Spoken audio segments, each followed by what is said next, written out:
and welcome back to another video. I'm Lucy Luxfern and today we have been blessed with a Friday the 13th, so soon after Halloween.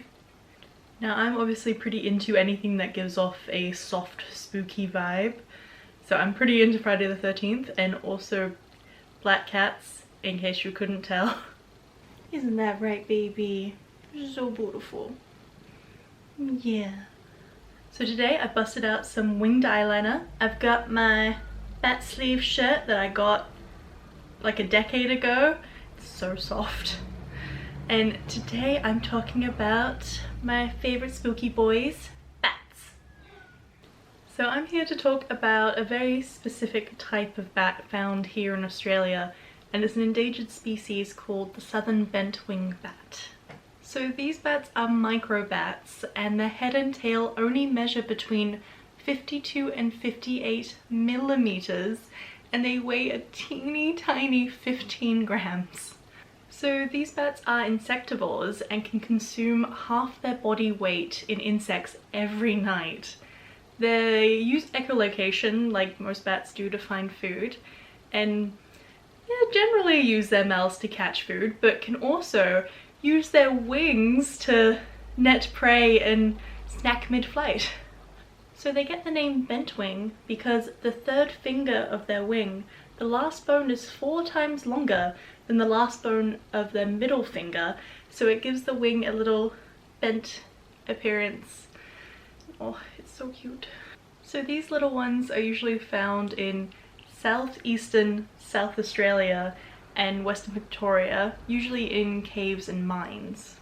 So usually they're distributed throughout the region, but during breeding season they gather together in maternity caves, including males and non-breeding females, which is very unusual to have males in the breeding caves. It's quite unique to this species.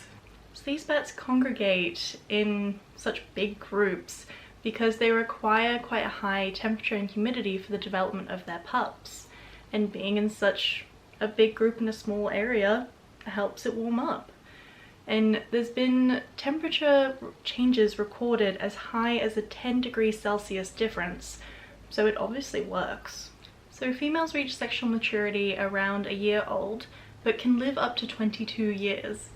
They only give birth to 1 pup per season, which is hairless, hence the need for the super warm cave. The pups are actually born 20% of their adult size, reaching full adult size in about 10 weeks, learning to fly around the 7-week mark. Now it isn't all just badass snacking and cuteness with these little ones, but gosh, they're cute. Look at their little face. Look at it. But yeah, unfortunately their population has declined by 2/3 since the 1990s and is now classified as critically endangered. In December of 2006, hundreds of bats were wiped out and many more were found emaciated, which was attributed to a food shortage caused by a drought. So threats to this bat species can include things like climate change, habitat loss, disease, pesticides, drought, human disturbances of their roosting caves. But we really don't know the full story on why this population is steadily declining.